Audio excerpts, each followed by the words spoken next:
Two soldiers crouch in a freezing bunker, watching an enemy base through cracked binoculars, when gunfire suddenly rips through the silence. Their commander, Lieutenant Labora, realizes his men are outnumbered and outgunned. What they need is a sniper. What they have is nothing. Reinforcements are promised for the next day, but promises don't stop bullets. Miles away, a truck full of soldiers rattles down a war-torn road. Among them sits a quiet man from Siberia, someone nobody has bothered to notice yet. Then an explosion tears through the convoy. A German plane swoops in low, guns blazing, and soldiers drop one after another. In the chaos, this unnoticed man raises his rifle, tracks the plane for one impossible second, and fires. The aircraft spins out of the sky. He says nothing. He doesn't even file a report. But somewhere out there, a hunt has just begun, because both sides now know a killer with a rifle is somewhere on this front, and nobody yet knows his name. Back at command, Lieutenant Labora is begging his superiors for reinforcements.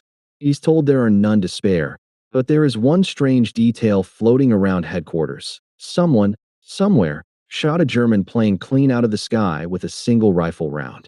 Nobody knows who.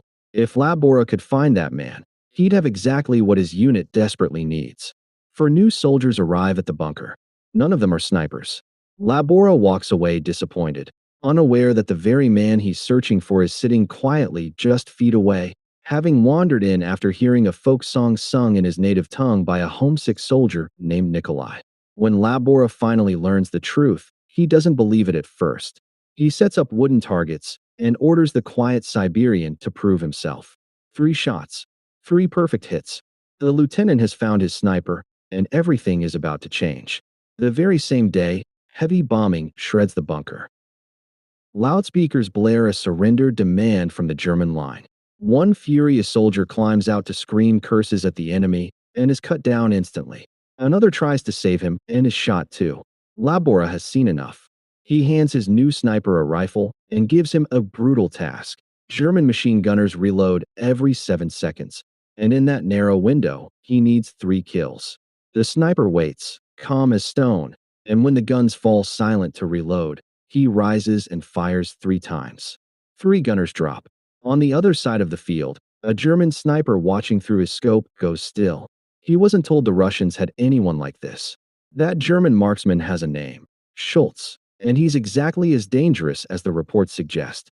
When German command hears about the mounting losses, fury boils over. They were told the Russians had no snipers. Now they know otherwise, and they intend to hunt this one down personally. Labora sends his new sniper, paired with a second marksman, on a mission to eliminate the enemy shooter hiding somewhere near the front. It's a deadly game of patience and misdirection, using a decoy soldier to draw fire so the real threat can be located and eliminated. When the German sniper finally exposes his position, a brutal close-quarters struggle ends with the enemy dead, and the body dragged back to Russian lines as a trophy and an interrogation subject. Under pressure, the prisoner reveals a chilling detail.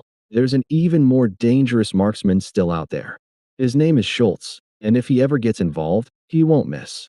Before his next mission, the young sniper tries to return a watch his lieutenant lent him for safekeeping. Labora refuses to take it back. "Finish the mission first," he says. "Then give it to me as a gift." It's the kind of line that sounds like a promise and feels like a warning. That night, a scout team slips behind enemy lines under cover of darkness, crawling through barbed wire and minefields toward a river crossing. They think they've made it clean. They haven't. Schultz has been waiting the entire time, and he opens fire with brutal, surgical precision, wiping out almost the entire team in seconds. Only one man survives, pinned down, exposed, and completely alone against the deadliest shooter on the front. Using nothing but a mirror to catch a glint of light off Schultz's position, the lone survivor finally lands a shot. But before he can regroup, a landmine detonates beneath his feet, and he's dragged, wounded and disoriented, straight into enemy hands. Now a prisoner of the German command, he's given a choice: read a scripted surrender message over the radio, urging his countrymen to give up in exchange for good treatment. He agrees, but with a twist nobody in the room can catch. Claiming he can barely speak Russian, He asks to deliver the message in his native Siberian dialect instead. What follows is one of the boldest bluffs in the entire story, broadcasting the enemy's exact troop positions, tank numbers, and battle plans in plain sight, in a language nobody around him understands, while smiling and pretending to beg for surrender. It almost works perfectly, until suspicion catches up with him and he's thrown into a dark cell. Worse, Schultz recognizes exactly what kind of soldier they're holding and warns command that keeping him alive is a mistake. Before that order can be carried out, a narrow window opens, and he escapes into the frozen countryside, stumbling onto unexpected allies hiding from the Germans, who agree to help him reach a radio.